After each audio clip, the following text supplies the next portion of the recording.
Hello, today we will learn most commonly used certain letter combinations in German in most easiest way. For better understanding, pause the video and repeat after me.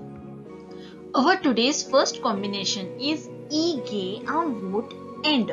This combination gives you choice. You can pronounce this combination in two ways.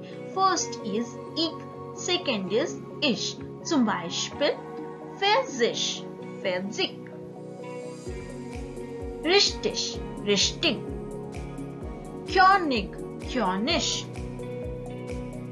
Both are fine, but my suggestion starts with ig at the beginner level.